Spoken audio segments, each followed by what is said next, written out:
broker owner of Jaymore Realty, and I've been in real estate for 15 years, and I've been in sales for 20 years, and I'm happy to be here. My name is Donneill Harris. I work with NHS of Queens. I am the Homeownership Program Coordinator and a Financial Capability Specialist, so I'm excited to be here as well. The first program we have is the HPD program. You can get up to $40,000 to buy your first home. I don't know a lot of people know about that. There's a $40,000 grant. There are income limits, right, for low to moderate income, but you can get a grant for $40,000 to buy your first property. And there are also grants for people that are at the moderate stage, right? So if you know that you're making over $100,000 a year, there's a $15,000 grant for you for that. You get a $15,000 grant, as well as what you call the NRP, which is the Neighborhood Revitalization Program. It'll help you renovate that property. It's a $20,000 grant. It's basically assets over liabilities, right? So you can use your assets to pay your liabilities and pay your lifestyle. I know many people who just, like as I just mentioned in reference to my father, he was able to buy this, pull money from this, and buy another one. He always said he's not cash rich, he's house rich and cash poor. Right. He always said that, right? So he's a multimillionaire in assets, but liquid he's not. So if you're able to take the resources that you currently have and apply it to something else and let that pay for itself and let that pay for your primary, that's a means to an end out there. Right. The HPD home grant is for the 5 boroughs, okay? Then there's the home grant for Queens specifically that we administer, and that's for Queens only, up to $20,000. There's also grants for Sony Make, which is the state mortgage assistance program. That's the one I was telling you guys about, this $15,000 and $20,000 if you make a moderate income. Financial literacy is your needs versus your wants, and learning how to budget. But it's unfortunate that we're not learning budgeting in schools. Right. But now there are programs that are, I'm working with a few elected officials, and there are programs that they're trying to initiate to incorporate financial literacy in schools. Right. Because one of the things too is they want the kids to learn, because they'll come home and show you, like, look what I did, and then you're like, okay, so now we can have this conversation. It opens up the conversation for you guys to have with them. Because all the kids know is they see your debit card. They don't Right. know. They just know, mommy, could you use your card? Right. Daddy, they think the bank is your card. Right.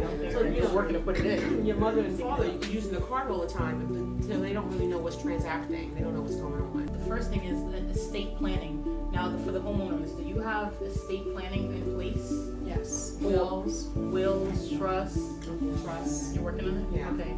Please, because unfortunately in our communities, we are riddled with poor lack of estate planning, and our families are fighting for houses, and it's tearing up families.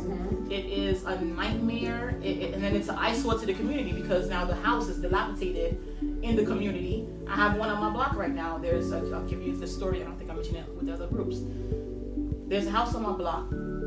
For the past 10 years, it's gone from bad to worse to worser, if that's a word. This house is literally, the elected officials have to get involved and hire people to cut the grass, because the family just, they threw their hands up. You have 4 siblings. You have 2 brothers, 2 sisters. The oldest sister lives in Florida. The youngest sister used to live in the house. 2 middle live in, the two brothers live in Long Island. This house, when the parents passed away, and for some reason, I always say this, it's always the oldest. For some reason, the oldest. No, it's always, for some reason, the oldest felt like she can manage everything. But apparently, I don't know what happened with the family dynamic. Again, she's in Florida, she's not even in the States, so she called the babysitter and said, you have to leave the house.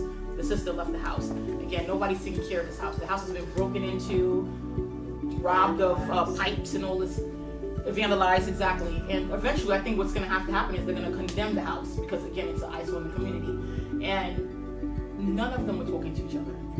Since the parents passed away, none of them were talking. They can't come to one accord. 3 want to sell. The oldest don't want to sell because she's like, I don't want nobody getting anything.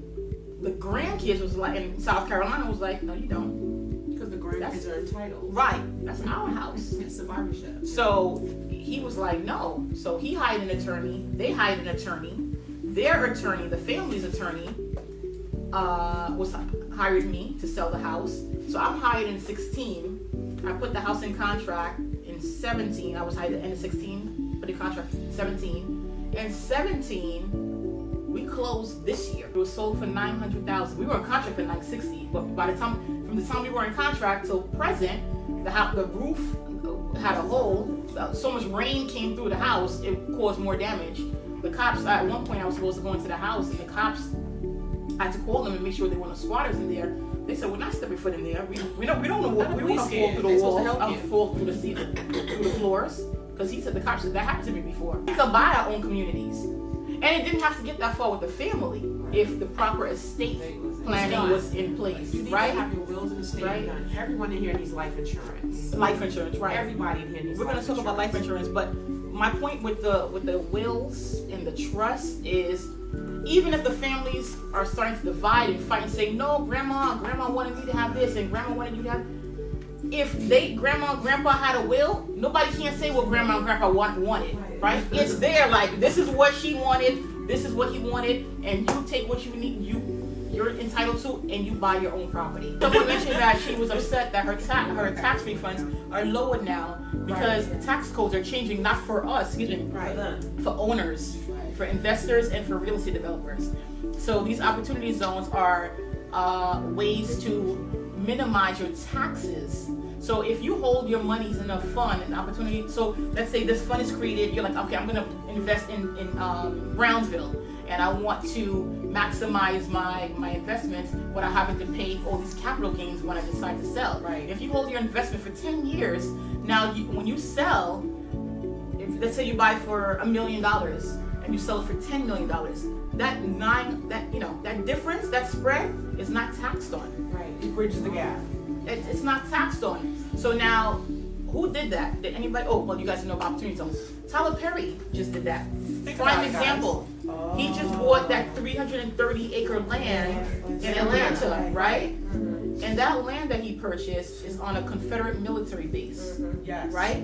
So every time I talk about it, I get chills because that land was designed to continue to find strategies to continue to enslave us. Now here comes a young black man purchasing this whole entire land and saying, no, I'm creating a community for people like me. You want to make sure that you are paying, you're trying to refinance that particular debt, especially the student loans, because that way you can bring it down to a lower level. So if you're paying $300 or $400 a month in student loans, you probably can get it down to somewhere around 150. So that opens up your DTI. That DTI language is called debt to income ratio. So what that means is that if you have the lower debt, that means that it allows you to have more buying power. I don't know the appropriate term for it, but like Section 8 homes, right? That people purchase from the government, right? Is that something that you suggest in terms of Section 8 homes? So I mean, you can purchase homes and then rent it out to Section 8 tenants. Tenants, yes. Right. So is there a qualifier for that? Right. So you could buy a bank-owned property, rehab it, and then rent it out to a Section 8 tenant. You can purchase just you have to evaluate each asset independently and seeing how you have to first identify the community and seeing, like, for instance, Newark, Patterson, Trenton. There's certain communities that's getting resources into those communities, a lot of resources. Subsidies. Right. So you look at those communities and say, okay, you know what, this is some place where I need to look for my investment property, right? And you know that they're in the next 5, 10, 20 years, the appreciation, the value is gonna, so like for instance, Bed-Stuy and Bushwick, some people saw it coming before it came. This is a low income community, and investors can come and develop and build in those communities, right? Granted, it's going nice property and everything.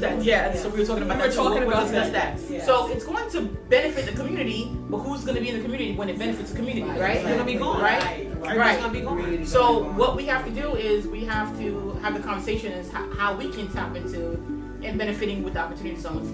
We can start our own funds. You can start your own fund and create to invest in opportunity zones, right? When you invest in an opportunity zone, you get tax incentives. You guys, you have to be involved in your community. Yes. You can't complain about things going on around you if you don't know what's going on socially in your neighborhood. I know. That's the only thing.